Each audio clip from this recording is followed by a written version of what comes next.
Atención, ¿alguna vez has subestimado a alguien tan completamente que esa persona terminó destruyendo todo lo que creías tener? Imagina esto. Una mujer sentada en silencio, observando cómo su marido sonríe y divide sus bienes, pensando que la ha roto. 6 meses después, la risa de ese hombre se ahoga al verla en Mónaco, a bordo del yate más exclusivo del mundo, siendo recibida por el único hombre capaz de aniquilarlo por completo. Esta no es solo una historia de venganza, es la saga de Alara Vance, la mujer que Julian Thorne creyó que era un adorno y que resultó ser la arquitecta de su caída. ¿Estás listo para el giro que te dejará sin aliento? Se sentó en la audiencia de divorcio, tan silenciosa como una estatua. Su esposo, Julian Thorne, sonreía mientras dividía sus bienes, pero Alara Vance no decía nada. No luchó. No lloró. No pidió ni un solo euro más. Él pensó que estaba rota, una hermosa cáscara vacía que finalmente estaba desechando. Abandonó la sala del tribunal, riendo con su joven amante. 6 meses después, esa misma risa murió en su garganta cuando vio las fotos de los paparazzi. Alara subiendo al megayate más exclusivo del mundo en Mónaco, recibida en la cubierta no por un nuevo amante, sino por el único hombre que podía destruirlo por completo. Marcus Rivington. La sala de conferencias del piso 48 en Jacobson Low and Stone era una tumba de mármol importado, con una tapicería gris opresiva y el olor a dinero viejo. El aire reciclado y enfriado, a precisos 20 grados, parecía demasiado denso para respirar. Era una sala construida para la ejecución silenciosa y sin sangre de vidas, matrimonios y fortunas. Al otro lado de una vasta mesa de caoba brillante, Julian Thorne observaba a su esposa, su futura exesposa, Alara Vance. Tenía que admitir que seguía siendo un triunfo estético. Llevaba un sencillo vestido de vaina sin mangas, en un tono crema, que probablemente tenía un nombre como cáscara de huevo u ostra.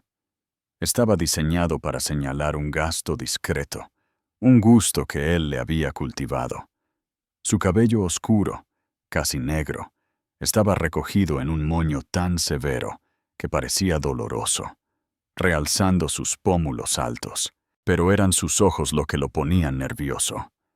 Eran de un azul cristalino claro y estaban fijos en el arreglo floral de 5.000 euros en el centro de la mesa, como si contuvieran los secretos del universo. Estaban, se dio cuenta, completamente vacíos. No había rabia, ni dolor, ni nada. Como puede ver, Alara, su abogado, Roberto Jacobson, un hombre cuyas rayas diplomáticas y sonrisa reptiliana costaban 2.000 euros la hora, ronroneó. El señor Thorne ha sido excepcionalmente, incluso se podría decir profundamente, generoso. Julián permitió que una pequeña sonrisa indulgente tocara sus labios. Estaba siendo generoso. Le estaba dando el apartamento del centro, una propiedad que le había comprado como estudio de afición hacía una década y que literalmente había olvidado que poseía. Le estaba dando una suma global, una especie de paquete de indemnización, en realidad. 7 cifras, había dicho Roberto, como si fuera un gran gesto. Para Julián, cuyo patrimonio neto era un número tan grande que era abstracto, era un error de redondeo. Era lo que había gastado en el fin de semana de cumpleaños de Chloe. Estaba preparado para la guerra. Cuando se lo había dicho por primera vez hacía 6 meses, había sido una emboscada calculada. Había regresado a casa de un viaje de negocios a San Bartolomé con Chloe, y simplemente le había informado a Alara que estaba enamorado y que el matrimonio había terminado. Había esperado la exhibición operística completa. Los gritos, las acusaciones, las lágrimas, el discurso de ¿cómo pudiste después de todo lo que he sacrificado por ti? Tenía sus respuestas listas. Tenía su chequera abierta. En cambio, Alara había levantado la vista del libro que estaba leyendo. Había procesado sus palabras, y después de un silencio que se extendió por 10 segundos agonizantes, simplemente había dicho, «Entiendo». Luego había cerrado su libro, lo había colocado en la mesa auxiliar y había subido las escaleras. A la mañana siguiente, ella y unas pocas maletas se habían ido, sin líos, sin dramas, solo un vacío. Su silencio había sido anticlimático. Le había robado su victoria, el momento en el que él se convertía en el conquistador magnánimo y arrepentido. Ahora, en esta sala de conferencias estéril, su silencio era simplemente irritante. Alara, Roberto la instó, la seda de su voz deshilachándose en impaciencia. Estos términos son, como he dicho, no negociables, pero requerimos su firma para seguir adelante. La mirada de Alara finalmente se levantó lentamente de las flores. Se deslizó más allá de Roberto, más allá de su propia abogada, una mujer de mediana edad y aspecto insignificante llamada Sara, que parecía completamente superada, y aterrizó en Julián. Él contuvo la respiración. Estaba preparado para el odio. Estaba preparado para las lágrimas. No estaba preparado para el vacío cortés e impersonal que vio. Era la mirada que le darías a un extraño en un metro lleno, una fracción de segundo de reconocimiento antes de desviar la mirada. No estaba mirando a su esposo. Estaba mirando un obstáculo. «Acepto los términos», dijo. Su voz, clara y baja, no tembló. Era la primera vez que la escuchaba en meses, y era la voz de una extraña. Julián casi se estremeció. Él había querido que ella luchara. Él había querido ganar esa pelea. Quería decirle, «Alara, sé razonable.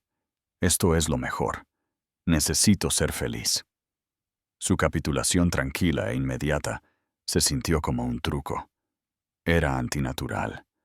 Solo confirmaba su diagnóstico privado y largamente sostenido. Era débil, frágil.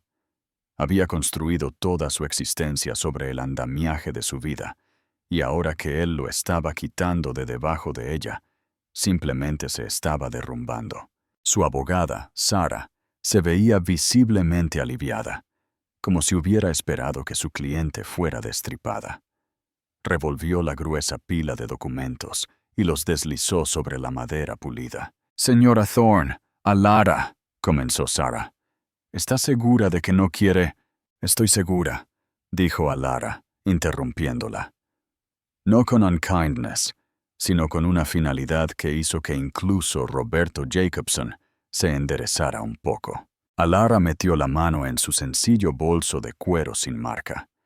Ignoró la fila de relucientes bolígrafos Montblanc plateados, dispuestos como herramientas quirúrgicas. Sacó un bolígrafo Bic de plástico azul barato, de los que se compran en un paquete de 10. Lo hizo clic. El sonido, un clic agudo, fue obscenamente fuerte en la tranquila habitación. No leyó los documentos. Simplemente pasó a la última página. Firmó su nombre. Alara Vance, no Alara Thorne. Ya había recuperado su nombre. Puso la tapa al bolígrafo. Se levantó. Asintió una vez, un gesto rápido y despectivo hacia su propia abogada. No miró a Julián. No miró a Roberto. Cogió su bolso y se dirigió a las enormes puertas de roble. «Alara, espera», dijo Julián, levantándose. Fue un impulso involuntario. Ella se detuvo con la mano en el pomo de bronce, pero no se dio la vuelta. «¿Para qué, Julián? Eres libre. ¿No es eso lo que querías?» Abrió la puerta y se fue. El whoosh del cierrapuertas fue el único sonido. Roberto Jacobson exhaló lentamente. Bueno, ese fue el divorcio de alto perfil más fácil de mi carrera. Esa suma global, Julián, volverá en 6 meses cuando se le acabe. No sabe administrarse. Estará bien, dijo Julián, hundiéndose en su silla. Se aflojó la corbata Hermes. Ella es resistente. Ya estaba sacando su teléfono. Envió un mensaje de texto a Chloe, que lo esperaba en Perse para un almuerzo de celebración. Está hecho. Pide el Patras del 82. Sintió una profunda y eufórica sensación de alivio. Era libre. Iba a Mónaco el próximo mes para cerrar el acuerdo Apex, el que lo convertiría en una leyenda. Iba camino a una nueva vida con una joven de 24 años que lo adoraba. Era Julianne Thorne y acababa de ganar. Entonces, ¿por qué, mientras bajaba en el ascensor, en un capullo de acero espejado, la imagen de sus ojos vacíos y ese bolígrafo de plástico barato le producía un repentino e inoportuno escalofrío? Se lo quitó de encima. Era solo el eco de una vida ya terminada. Laura Vance no tomó un taxi a casa de una amiga. No fue a un bar a tomar una copa. No fue al aeropuerto para encontrarse en Italia. Tomó el metro, un rostro anónimo entre la multitud de la tarde, y fue al apartamento del centro, el que Julián tan generosamente le había permitido quedarse, sin saber que legal y emocionalmente siempre había sido su cápsula de escape. El apartamento era la antítesis del opulento y sofocante ático que había compartido con Julián. El ático era todo pan de oro, maderas oscuras y sedas pesadas, un museo que Julián había construido para sí mismo. El apartamento era una caja blanca limpia. Era un espacio de superficies duras, paredes blancas y ventanales de suelo a techo que daban a la brillante e impersonal cuadrícula de la ciudad. La sala de estar principal estaba dominada no por un sofá, sino por una estación de trabajo hecha a medida. 3 monitores 4K, una torre de servidor zumbando silenciosamente en un armario ventilado y un teclado que hacía clic con la precisión mecánica satisfactoria de un arma. Caminó hacia la mesa consola junto a la puerta y colocó sus llaves en un pequeño cuenco de porcelana blanca. Se quitó los zapatos. Fue a la cocina minimalista. Sacó una botella de agua con gas de la nevera y bebió, su mano tan firme como la de un cirujano. No había estado en silencio durante los últimos 6 meses. Había sido meticulosa. Julianne Thorne había cometido el error más común de los hombres poderosos. Había asumido que la falta de ego significaba falta de intelecto. Había conocido a Alara en la inauguración de una galería de arte moderno.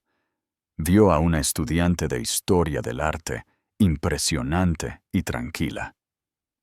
Vio a una mujer que se contentaba con ser un accesorio hermoso y plácido.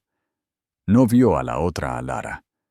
La Alara que se había graduado del MIT a los 19 años, con una doble titulación en matemáticas y economía cuantitativa. La Alara que antes de cumplir los 21 era la analista más solicitada en un fondo de cobertura secreto tan exclusivo que no tenía nombre en su edificio. Ella había construido los algoritmos predictivos que vieron venir la crisis de 2008 6 meses antes que nadie. Lo había dejado todo por Julián. Él había encontrado su inteligencia intimidante. «No quiero llegar a casa y hablar de derivados, Alara», se había reído al principio de su relación. «Quiero llegar a casa y simplemente estar. Quiero una pareja, una esposa». Así que se había convertido en una. Había guardado su mente brillante e inquieta, escondiéndola detrás de una máscara de plácida elegancia. Aprendió a planear sus galas, a gestionar sus 3 hogares y a escuchar educadamente sus monólogos sobre instintos asesinos. Por un breve y tonto tiempo, Había creído que era un trato justo por amor. El día que encontró una sola extensión de cabello rubio, arrancada, y un pendiente Cartier en su bolso de viaje, fue el día en que el trato se canceló. Pero no fue la infidelidad lo que selló el destino de Julián. Fue lo que encontró 3 días después. Estaba en su despacho en casa, una habitación que él llamaba el santuario, buscando un documento fiscal. Julián, con todo su genio, era un desastre organizacional. Lo tiraba todo en los cajones. Escondido dentro de una copia de El arte de la guerra, encuadernada en cuero vintage, un libro que ella sabía que él nunca había leído, había un pequeño disco duro cifrado, negro mate. Había usado la misma contraseña que usaba para todo, el símbolo bursátil de su primera gran victoria, APX1. A Lara le llevó menos de 4 minutos eludir el cifrado básico. Le llevó el resto de la noche entender lo que estaba viendo. Julián no era solo un tiburón. Era un criminal de alto nivel. Estaba ejecutando un sofisticado fraude de valores de varios años. No solo la estaba engañando a ella, estaba engañando a todo el mundo. Estaba utilizando una red de empresas fantasma, Cygnus Ventures, Nautilus Group, para inflar artificialmente el valor de sus participaciones de capital privado antes de venderlas a sus propios inversores. Era un clásico pump and dump, pero a una escala que era impresionante por su audacia. El acuerdo Apex, por el que se mudaba a Mónaco, iba a ser su obra maestra, una puntuación final masiva, antes de salir, dejando a sus socios e inversores con una bolsa de miles de millones de dólares en acciones sin valor. Lara se sentó en el suelo de su despacho hasta que salió el sol, el resplandor del portátil iluminando su rostro. No sintió ira, no sintió traición, sintió frío.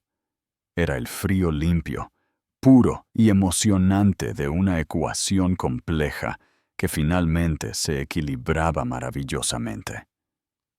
La esposa trofeo murió en ese piso. La experta cuantitativa renació.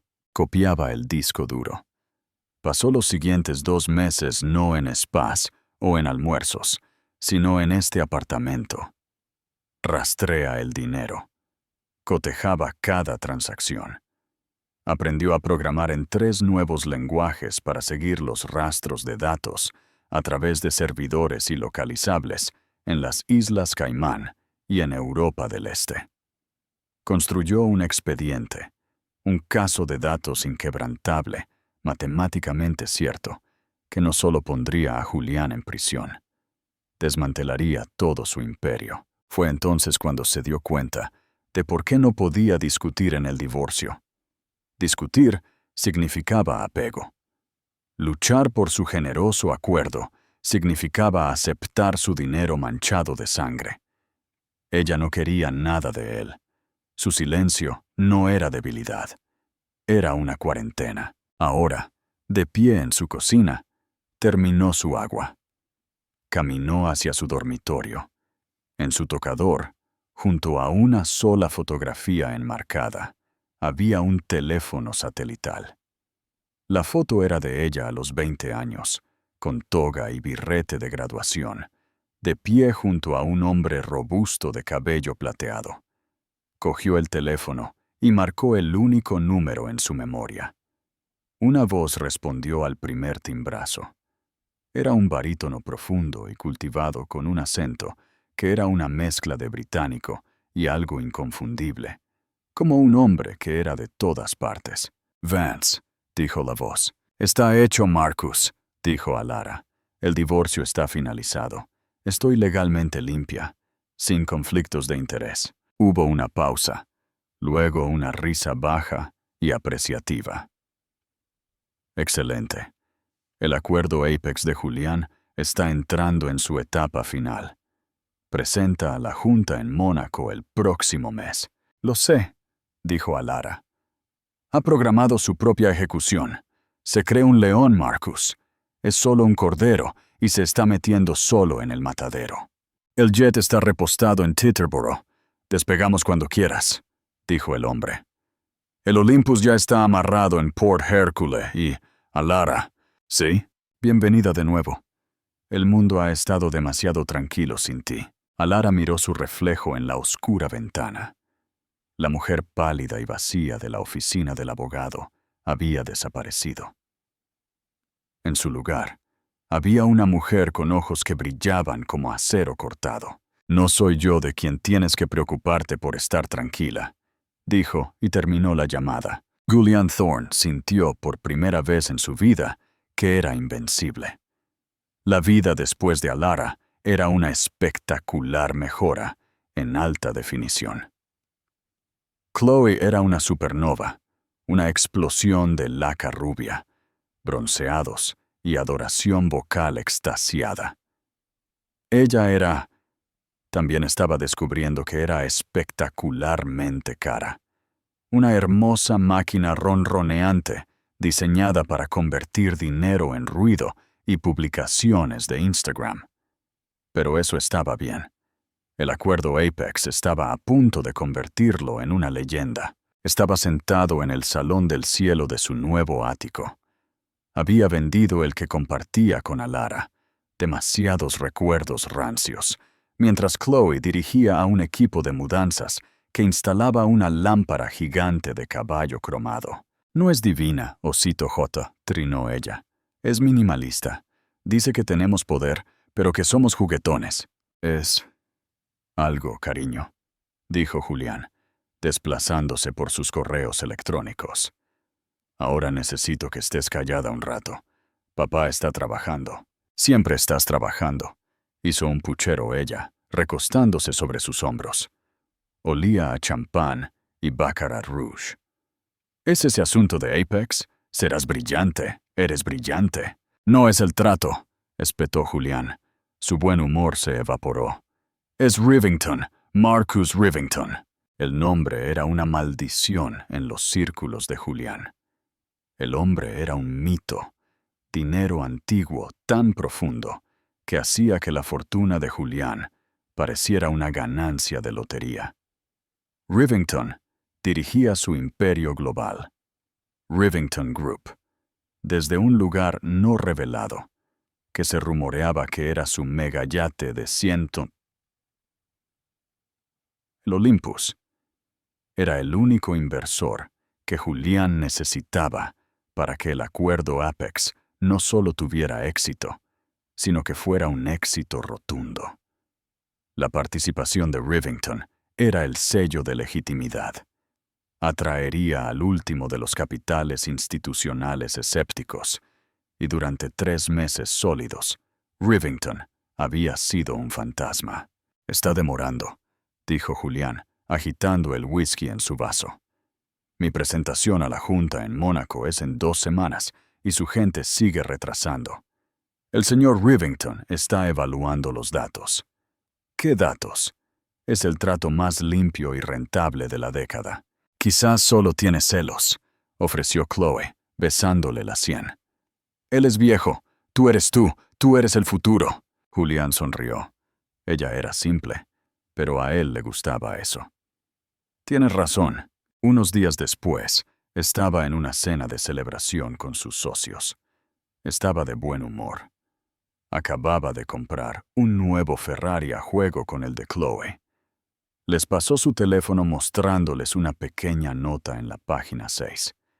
Era una foto granulada, tomada con teleobjetivo, de Alara, de todas las personas. Estaba sentada en una cafetería al aire libre en París, con gafas de sol y leyendo un libro. ¿Ven? Julián tronó riendo. Esa es mi ex. Parece que lo está llevando bien. En su viaje de comer, rezar, amar. Bien por ella, sin resentimientos. Sus socios rieron con él. Chloe, sentada en su regazo, se rió. Parece tan aburrida.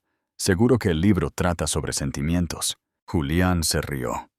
El fragmento de malestar que había sentido después del divorcio había desaparecido por completo.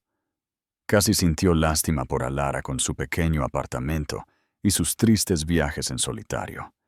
Era una nota al pie. Al día siguiente, mientras empacaba para Mónaco, su mundo se hizo pedazos. Estaba en su escritorio, aprobando el manifiesto de viaje de su jet privado. Chloe estaba en la otra habitación discutiendo con su estilista sobre qué ponerse para el Gran Premio. Sonó su línea privada. Era Roberto Jacobson. «Julián, tenemos un problema. No es un buen momento, Rob. Voy camino al Jet Mónaco». «No vas a Mónaco, Julián. No para esta reunión». La voz de Roberto era tensa, fina. La junta acaba de posponerla indefinidamente. Julián detuvo el bolígrafo, que flotaba sobre el papel. «¿Qué? No pueden. ¿Bajo qué autoridad? Es mi trato». «De Rivington», dijo Roberto. «No solo se estancó, Julián. Se movió en tu contra. Envió un auditor, una firma nueva, una de la que nunca he oído hablar. Manda cinta». «¡Estamos limpios!», gritó Julián. «Los libros están limpios». «¿Lo estamos, Julián? ¿Lo estamos realmente?» La voz de Roberto se volvió repentinamente muy fría. «Porque esta firma, Vance Analytics, enviaron un archivo, un informe de hallazgos preliminares. Julián, es todo. Las empresas fantasma, Cygnus, Nautilus, los plazos, las cuentas de las Caimán. Son datos que nunca vi. Datos que me aseguraste que no existían». Un sudor frío brotó en la piel de Julián. El bolígrafo en sus manos se rompió. «Vance Analytics», susurró, el nombre con sabor a ceniza. «Ese es el nombre en el membrete», dijo Roberto, con voz sombría. «Y no solo están auditando, han presentado una oferta paralela. Una adquisición hostil de toda la cartera de Apex, respaldada por la sociedad holding de Rivington». «¿Vance?» La mente de Julián corría. Era una coincidencia, un nombre común. Tenía que serlo. ¿Quién la dirige? ¿Quién es esta Vance? Hubo un silencio largo y terrible al otro lado de la línea. «Esa es la parte que no te va a gustar, Julián», dijo Roberto, su voz bajando a un susurro. «La CEO, la analista principal, la que firmó el informe, es Alara». El teléfono de Julián se le resbaló de la mano. Cayó al suelo de mármol y rodó. La voz de Roberto, un zumbido pequeño y frenético. Alara. Alara, la esposa tranquila. La estudiante de historia del arte. La mujer leyendo un libro en París. Recordó su rostro en la sala de conferencias. El vacío, la absoluta falta de emoción. El bolígrafo de plástico barato. No había sido derrota. No había sido debilidad. Había sido desprecio. La cafetería parisina donde la página 6 había descubierto a Alara era, de hecho, la terraza privada de alta seguridad de un banco en Ginebra. El libro que leía era el borrador final del informe de Due Diligence de 200 páginas sobre toda la carrera fraudulenta de Julián Thorne. Vance Analytics no era una firma nueva. Era una resucitada. Era el nombre del negocio de consultoría que Alara había soñado en su dormitorio del Emmet. El que había planeado iniciar antes de que Julián la convenciera de que su vida era mejor. Había registrado el nombre 2 días después de encontrar el disco duro. El dinero del acuerdo, la generosa suma global de 7 cifras. Alara había caminado de la oficina del abogado a su apartamento, y en su primer acto oficial como mujer libre, había transferido el monto total a un fondo de caridad para víctimas de delitos financieros. Fue un acto poético de limpieza, una corrección del mercado. No necesitaba el dinero sucio de Julián, tenía el suyo propio. Antes de conocer a Julián, su antiguo jefe. Hombre que la había sacado del programa de doctorado del MIT, la había convertido en socia. Cuando se fue, no solo se marchó. Había puesto sus acciones en un fideicomiso ciego administrado por una discreta firma en Zúrich. Durante 8 años, mientras ella planeaba bailes benéficos y elegía tapicerías, su participación original en ese fondo se había capitalizado. Se había invertido en los mismos algoritmos que ella misma había construido. Cuando reactivó la cuenta 6 meses antes, había mirado el número en la pantalla. Ella era, y lo había sido durante años, inmensamente rica de forma independiente, mucho más rica de lo que Julián jamás supo. Había cobrado una fracción para financiar Vance Analytics. Había vuelto a contratar a su antiguo equipo. Ravi, su genio de la minería de datos que podía sacar una contraseña de la nada. Anya, su contadora forense que podía seguir un solo euro a través de un huracán de empresas fantasma. Habían estado trabajando en una oficina segura alquilada en Ginebra, y todos eran ferozmente leales a la mujer que pensaban que acababa de estar de año sabático. Su primera y única cliente era Marcus Rivington. Marcus no era solo un antiguo jefe, era el hombre de la fotografía.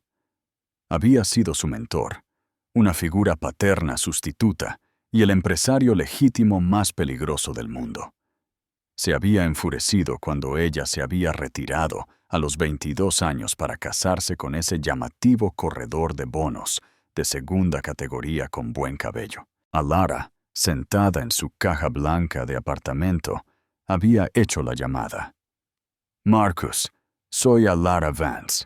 «Alara», había respondido él, su voz llena de calidez y tristeza. «Han pasado 8 años. Creí que estabas catalogando arte». «Lo estaba», había dicho ella, su voz plana. «Ahora estoy catalogando un fraude de valores de alto nivel, tu objetivo Apex, y tu posible nuevo socio, Julian Thorne». La calidez de su voz desapareció, reemplazada por una precisión escalofriante. «Continúa». Ella lo expuso todo. Las empresas fantasma, las opciones retroactivas, el wash trading para inflar el volumen, el cronograma para el pump and dump final. Habló durante 10 minutos, un flujo sólido e ininterrumpido de datos. Cuando terminó, hubo un largo silencio. «¿Cómo sabes esto?», preguntó Marcus. «Es descuidado», dijo Alara. «Y pensó que yo era estúpida. Guardó los datos en un disco cifrado. Usó su primer símbolo bursátil como contraseña». Otro silencio, este vibrando con lo que sonaba a risa reprimida. «¿Y qué quieres, Alara? ¿Venganza?» «La venganza es emocional, Marcus. Esto es un balance», dijo Alara con frialdad. «Julián no es solo un mal esposo, es un mal riesgo. Toda su empresa es un castillo de naipes. Su acuerdo Apex es el queroseno, y él está a punto de encender la cerilla.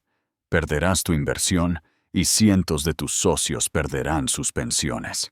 ¿Así que me llamas para advertirme? No. Llamo para hacer una propuesta. Mantienes tu inversión. Te demoras. Exiges una auditoría de terceros. Y ese tercero, dijo, seré yo, Vance Analytics. No solo expondremos el fraude, encontraremos el valor real. Porque él está tan enfocado en la estafa que se ha perdido los activos reales. Y cuando la empresa colapse y los federales intervengan, estaremos esperando. No solo lo shortaremos, Marcus, lo compraremos por centavos de euro. Esta vez Marcus Rivington se rió. Fue un sonido profundo y potente, como un motor arrancando. Te robó tus mejores años, Alara. Me robó mi tiempo, corrigió ella. Ahora le estoy cobrando por ello. A mi tarifa antigua. Más intereses. El jet estará en Teterboro a medianoche, dijo Marcus. Bienvenida de nuevo, señorita Vance. El mundo ha estado demasiado tranquilo. Julian Thorne era un hombre en caída libre. El informe de Vance Analytics no era solo un informe, era una detonación. No solo había ido a la Junta, a Lara, con precisión matemática quirúrgica, había enviado copias a la SEC, a la oficina del fiscal, de para el Distrito Sur de Nueva York, y el golpe de gracia, al Financial Times. Arturo, la historia estalló un martes. Thorne, en su interior, el acuerdo Apex de Julian Thorne, revelado como un castillo de naipes. El artículo citaba ampliamente el informe, elogiando a la anónima Vance Analytics como una nueva firma de gran agudeza, cuyos analistas poseían una comprensión casi profética del fraude de mercado. Llamó al informe una obra maestra de la investigación de datos financieros. Las consecuencias fueron inmediatas. Sus activos fueron congelados al mediodía. Sus socios, aquellos con los que había reído sobre Alara, presentaron una demanda de $500 millones a las 3 p.m., nombrándolo personalmente. La SEC abrió una investigación pública formal. Su nombre, antes sinónimo de éxito agresivo, ahora era tóxico. Estaba en el ático, rodeado de las lámparas de caballo cromado y las alfombras de piel blanca de Chloe, viendo su vida disolverse en bucle en la CNBC. «Tipo, te están llamando un esquema Ponzi», susurró Chloe, su rostro pálido debajo de su bronceado. Sostenía su teléfono, su pulgar congelado sobre su feed de Instagram. «Julián, mis seguidores están haciendo preguntas». «Cállate», rugió Julián, lanzando su vaso de whisky vacío contra la pantalla. «Ella hizo esto, esa serpiente tranquila y aburrida». No podía conciliar las dos imágenes, la esposa sumisa y tranquila, que organizaba su cajón de calcetines, y la despiadada asesina corporativa, que acababa de viviseccionarlo en el Financial Times. ¿Cómo se lo había perdido? Había vivido con ella durante 8 años. ¿Cómo nunca la había visto? La respuesta, agonizante y clara, era que nunca había mirado. Solo había visto su propio reflejo en sus ojos. «Julián», dijo Chloe, su voz temblaba. Ya no estaba pálida, estaba enfadada. «Yo acabo de intentar comprar un billete a Aspen para ir a casa de mi madre. Mi Amex fue denegada. La tarjeta negra, la que me diste». «Los activos están congelados, Chloe. Es temporal», gritó, agarrándose el pelo. «Es un malentendido. Lo arreglaré». «¡Arreglarlo! ¡Arreglarlo!», chilló ella. «Me mentiste. Dijiste que eras un rey. Eres un criminal». Mi madre me llamó. Dijo que salgo en la página 6 como la prostituta del estafador. Agarró su bolsa de viaje Louis Vuitton, ya empacada. Siempre estaba lista para un viaje rápido, y corrió hacia la puerta. «Así que eso es todo». Julián se rió, un sonido roto y feo. «El dinero está congelado, así que te vas». «No puedo ser parte de esto», sollozó, presionando el botón del ascensor. «Dijiste que ella no era nada. Dijiste que era simple. Tú eres el simple, Julián. Tu aburrida y vieja esposa te ha derribado». Las puertas del ascensor se abrieron. Ella se había ido. Julián estaba solo. Su teléfono sonó. Lo miró. Roberto Jacobson. Lo ignoró. Volvió a sonar. Frank Haverford, uno de sus socios más antiguos. Lo ignoró. El intercomunicador zumbó. También lo ignoró. Se sentó durante mucho tiempo. El silencio del ático era ensordecedor. Estaba arruinado. Se dio cuenta, con un escalofrío de puro terror, yendo a prisión. A menos que una nueva, desesperada e insensata idea se formó. Una última y patética apuesta. Tenía que hablar con ella. Tenía que verla. Si tan solo pudiera verla, podría disculparse, rogar, recordarle los buenos tiempos. No lo sabía. Solo sabía que no podía enfrentarse a la policía. No podía enfrentarse a sus socios. Tenía que enfrentarse a ella. Sabía dónde estaría. Los periódicos habían dicho que Rivington estaba en la ciudad. Rivington estaba en Mónaco para el Gran Premio. Ella estaría allí. Se apresuró. Sus tarjetas estaban muertas. Fue a su caja fuerte, la que estaba detrás de la pintura abstracta. Tenía dinero de emergencia. Dinero para huir, lo había llamado. 100.000 euros. Chloe nunca lo había sabido. Lo cogió todo. Agarró su pasaporte. No hizo la maleta. Salió por la entrada de servicio. Un fugitivo. En su propio edificio. Encontró una casa de empeños en el barrio de los Diamantes. Vendió su reloj, un Patek Philippe 57 Wiose, el Nautilus. La ironía era amarga. El hombre se rió de él. «Esto es robado, ¿verdad?» «¡Es real!», gruñó Julián. «Claro, amigo». El hombre le dio 10.000 euros por un reloj de 150.000 euros. Julián cogió el dinero. Lo usó para comprar un billete de ida, de última hora, en primera clase. Incluso en la ruina, no podía volar en clase turista. Iba a Mónaco, no para una reunión, sino para una confrontación. Port Hercule era un mundo diferente. Era un bosque de mástiles blancos y superestructuras relucientes, una exhibición brillante de riqueza gravitacional obscena. El aire estaba espeso con el olor a diésel, sal y dinero. A lo lejos, el chillido agudo y parecido a un avispón de un coche de Fórmula 1, practicando en el circuito, resonaba en las colinas. Julian Thorne parecía un fantasma en la fiesta. No había dormido en 36 horas. Su traje Savile Row, de 10.000 euros, estaba arrugado y olía a whisky de avión.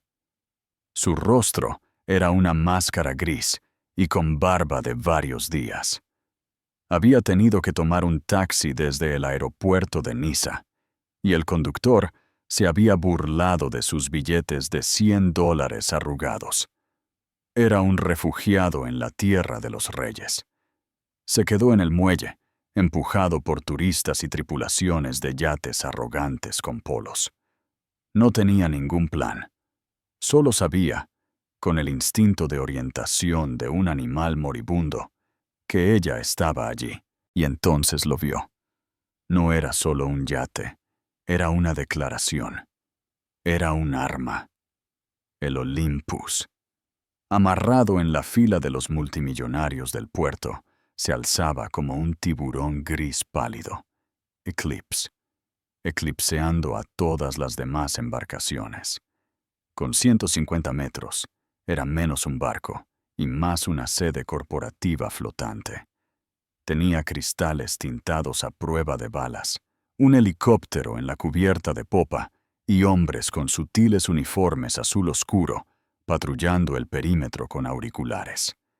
Pertenecía, por supuesto, a Marcus Rivington. Julián solo se quedó mirando.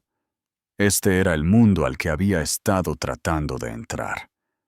Ahora estaba fuera, mirando como un pilluelo a un banquete. Observó durante una hora. Vio a jeques y a multimillonarios tecnológicos ser transportados a la popa en elegantes lanchas negras, solo para ser rechazados educada, pero firmemente por la seguridad de Rivington. Luego se acercó otra lancha. Era de grado militar, de perfil bajo y terriblemente rápida.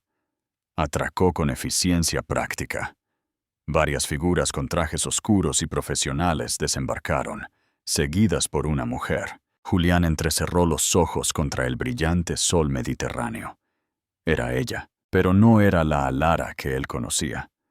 Los vestidos de esposa de color crema habían desaparecido. Llevaba un traje de pantalón de lino blanco inmaculado y afilado de loro piana. Su cabello, que solía llevar largo y suave a petición suya, estaba cortado en un bob rigurosamente elegante que rozaba su mandíbula. Llevaba gafas de sol oscuras y angulares que ocultaban sus ojos. Tenía un reloj Cartier en la muñeca, uno nuevo, un modelo complejo que él nunca había visto. Estaba flanqueada por su equipo, el nerd de datos Ravi y la astuta Anya. Subía a la pasarela y se reía. Era un sonido bajo y seguro. Señalaba algo en una tableta, y los hombres a su alrededor escuchaban, asentían, absorbiendo sus palabras. En la parte superior de la pasarela esperaba un hombre.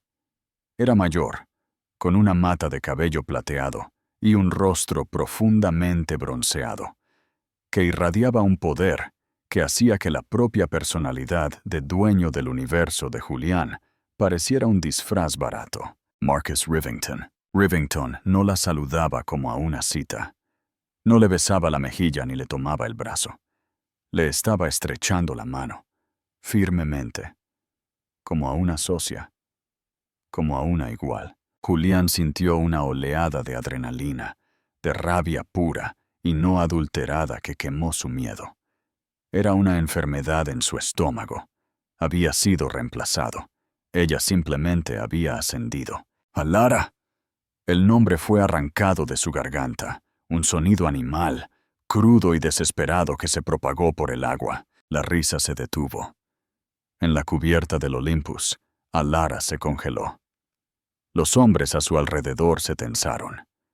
La cabeza de Rivington se levantó. Sus ojos escanearon la multitud con una velocidad aterradora, encontrando instantáneamente al hombre despeinado y frenético en el muelle. Uno de los guardias de seguridad en la cubierta se desabrochó la chaqueta. ¡Alara!, gritó Julián de nuevo, dando un paso hacia el agua. No puedes. Era nuestra vida. No puedes simplemente hacer esto. Alara se giró, lentamente. Se quitó las gafas de sol. Julián esperó la sorpresa, la ira, la lástima, el algo. No había nada. Sus ojos estaban exactamente como habían estado en la oficina del abogado. Vacíos, impersonales, fríos. Era la mirada que un científico le da a una muestra en una placa de Petri. Un problema que ya ha sido resuelto. Ella lo miró fijamente durante 10 segundos completos. Todo el puerto pareció quedarse en silencio. Julián podía sentir los ojos de los turistas, de los guardias de seguridad, del propio Rivington, todos sobre él. Él era el espectáculo. La mirada de Alara era tan fría, tan definitiva, que destrozó el último vestigio de su rabia, dejando solo un terror hueco y resonante. Luego, con una inclinación de cabeza casi imperceptible, no un asentimiento, sino un simple y devastador reconocimiento de su existencia, le dio la espalda. Se volvió a poner las gafas de sol.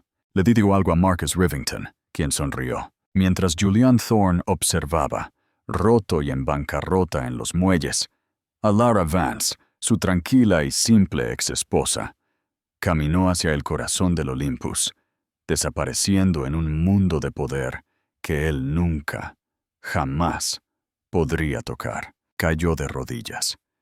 Su grito de rabia pura y patética se perdió en el repentino y ensordecedor rugido de un coche de Fórmula 1 que pasaba a toda velocidad por la pista cercana. La sala de comando.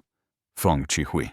La pesada puerta de cristal insonorizada del salón principal del Olympus se deslizó con un silbido neumático, cortándolos instantáneamente del mundo exterior. El grito distante y desesperado de Julian Thorne y el agudo gemido de los coches de Fórmula 1 fueron borrados, reemplazados por el zumbido profundo y sin vibraciones de los estabilizadores del barco y el susurro del aire reciclado y frío. La habitación no era un salón. Era un centro de mando, donde el ático de Julián era un monumento a su ego. Todo oro, mármol negro y superficies duras y reflectantes. Esta habitación era una declaración de poder puro y no adulterado.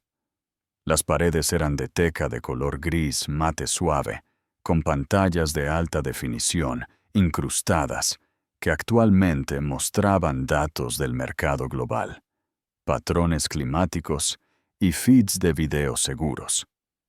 El mobiliario era minimalista, blanco y de acero, funcional y, sin embargo, increíblemente caro. Era un espacio diseñado para decisiones que podían derrocar gobiernos.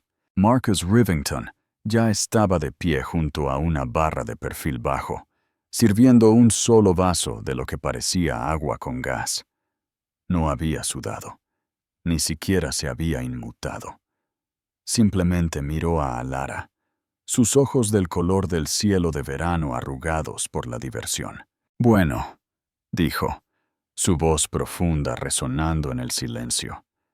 Esa fue una pequeña actuación dramática. Le daré crédito por su talento para lo teatral. Alara desabrochó el único botón de su chaqueta loropiana y colocó su tableta en una larga consola de acero. No parecía nerviosa. Parecía una general que acababa de observar una escaramuza menor predecible. «Siempre fue un actor terrible», dijo Alara, con voz fría y uniforme. Se acercó y aceptó el vaso de Marcus. Todo volumen, sin sustancia. Cree que gritar es una forma de poder. Es solo ruido. Se veía angustiado, observó Marcus, mirándola de cerca. Alara tomó un pequeño sorbo compuesto. No está angustiado, Marcus. Simplemente se ha dado cuenta de que ha perdido. Confunde las consecuencias de sus propias acciones con una tragedia personal. Es su característica definitoria. Una pequeña sonrisa genuina tocó los labios de Marcus. 8 años. Estuviste con él durante 8 años y él nunca, ni por un segundo te vio, ¿verdad? Vio lo que quería ver, dijo Alara, girándose para mirar la pantalla principal, donde los mercados de Londres, Nueva York y Tokio seguían funcionando. Vio un objeto hermoso, tranquilo y complementario. Vio su propio reflejo. Fue su mayor consuelo y su vulnerabilidad más catastrófica. Bueno, su consuelo está a punto de ser eliminado permanentemente. Marcus cogió un pequeño mando a distancia negro. Anya y Ravi están conectados desde Ginebra. Es hora del informe. Hizo clic en un botón. 2 de las pantallas grandes parpadearon y aparecieron los rostros de su equipo.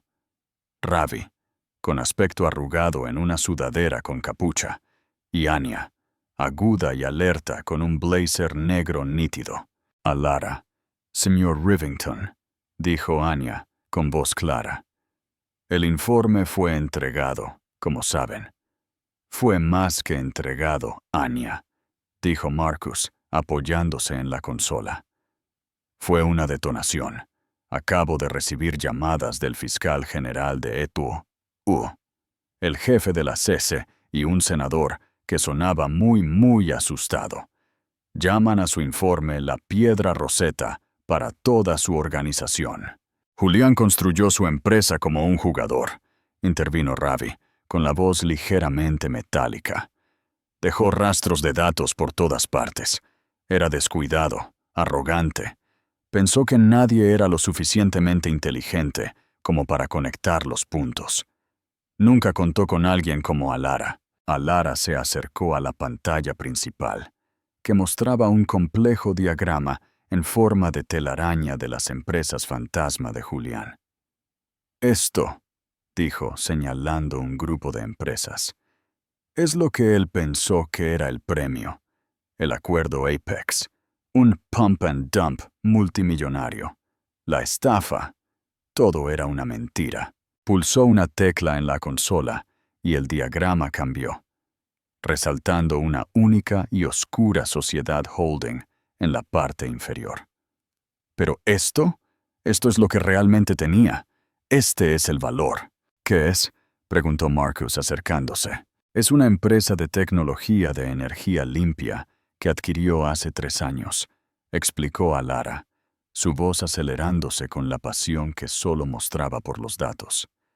La compró por los bienes raíces, una fábrica en Nevada. Despojó los activos y enterró la empresa. Pero es tan intelectualmente perezoso que nunca hizo una auditoría completa de su IP. Nunca leyó el archivo. Ella escribió otro comando. Apareció un nuevo archivo. Patentes inactivas para tecnología de recarga de celdas de batería de estado sólido de próxima generación. No son solo teóricas, Marcus. Están completamente probadas. La I+D está hecha. Esto, golpeó la pantalla, es una tecnología de $1 billón y ha estado sentada en un archivador en una empresa que él catalogó como desaparecida. Dios mío, respiró Marcus. Estaba tan concentrado en la estafa que estaba dispuesto a quemar la verdad para alimentarla, terminó a Lara. Iba a dejar que todo esto fuera a la sindicatura para que se vendiera como chatarra, solo para poder hacer un rápido y fraudulento beneficio de 2.000 millones. No es solo un criminal, Marcus. Es un mal hombre de negocios. Marcus Rivington guardó silencio durante un largo momento, simplemente mirando la pantalla y luego a Lara. La diversión se había ido, reemplazada por un profundo respeto calculador. Es un jugador, dijo Marcus finalmente. Y tú, Lara, tú eres la banca. Caminó hacia un pesado escritorio de teca pulida en el otro extremo del salón. No sacó un archivo. Produjo un grueso prospecto encuadernado en cuero.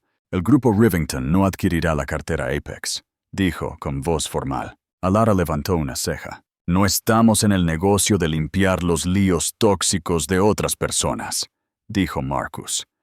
Se acercó y colocó el pesado documento en la consola frente a ella. Estamos en el negocio de financiar a visionarios. Ella miró hacia abajo. En la portada, en letras limpias grabadas en plata, había 2 palabras. Vance Capital. Lara lo miró fijamente. Su compostura se rompió momentáneamente. Contuvo el aliento. Era el nombre que había garabateado en un cuaderno en su dormitorio de Lemite hacía toda una vida. Esto no es una oferta de trabajo, Lara, dijo Marcus, con voz suave. Es una inversión. El grupo Rivington proporcionará 5.000 millones en capital semilla. Tú serás la CEO. Tú dirigirás la adquisición. Tú dirigirás la empresa. Tú serás la accionista mayoritaria. Simplemente seremos tus socios silenciosos. Se inclinó, su expresión intensa. No te estoy haciendo un favor. Acabas de entrar aquí y me has entregado la mayor oportunidad de inversión de la década. Yo apuesto por la analista, no por los activos, y tengo la intención de ganar. Lara miró del prospecto al rostro de Marcus. 1000 emociones en conflicto detrás de sus ojos. Antes de que pudiera hablar, su teléfono satelital zumbó. No su teléfono personal, sino el cifrado. El de su equipo. Ella levantó un solo dedo hacia Marcus. Él asintió. Ella contestó. Adelante. La voz de Anya llegó. Nítida y definitiva. Está hecho. La SEC abrió el auto de procesamiento hace 10 minutos. Los artículos del FT y el Wall Street Journal están en vivo. La Junta ha sido notificada. ¿Y Julian Thorne? ¿Qué pasa con él? Preguntó a Lara, su voz en una línea plana. Está detenido mientras hablamos. ¿Bajo qué fundamentos? Es casi poético, dijo Anya, con un raro toque de humor en su voz. Estaba en una lista de exclusión. Su pasaporte fue marcado electrónicamente por el gobierno de ETA. Hace 2 horas, pendiente de la apertura del auto de procesamiento. Entró en Francia con una visa que fue revocada a mitad del vuelo. No es solo un criminal, Alara. A partir de ahora, es un inmigrante ilegal. Una sonrisa lenta y fría, la primera del día, tocó los labios de Alara. Julián, el hombre que se veía a sí mismo como un rey global, ahora era una persona sin estado. Una no entidad. ¿Y la seguridad del puerto?, preguntó Alara. Lo están reteniendo para la Interpol. No irá a ninguna parte más que a una celda de detención francesa hasta la extradición. Gracias, Anya. Alara terminó la llamada y miró a Marcus. Ha sido neutralizado, oficialmente. Se volvió hacia su equipo en la transmisión de video. Anya, Ravi, ejecuten. ¿Ejecutar qué?, preguntó Marcus, sirviéndose una bebida. Mi oferta, dijo Alara, su enfoque ahora absoluto. No vamos a esperar a la sindicatura. Es complicado. Llevará años. Las patentes se enredarán en litigios. Vamos a ir a la junta ahora, la que queda, y ofreceremos compensar a sus inversores. Una compra total de los activos legítimos con efecto inmediato. ¿Ni siquiera vas a rebajar el precio?, preguntó Marcus, impresionado. No soy una carroñera, Marcus. Soy una cirujana, dijo Alara.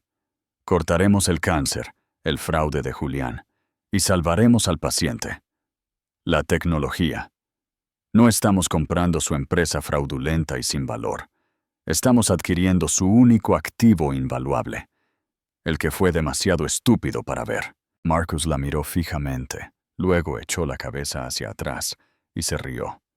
Un sonido profundo y poderoso que llenó la habitación. Dios mío, Alara, no solo te estás quedando con su empresa, te estás quedando con su legado y reescribiéndolo desde cero. Caminó hacia la barra y sirvió un segundo vaso, este de una licorera de cristal que contenía un líquido de color ámbar oscuro.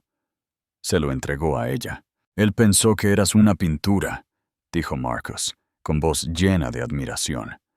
Algo hermoso y silencioso para colgar en una pared. Nunca, jamás se dio cuenta de que eras la arquitecta.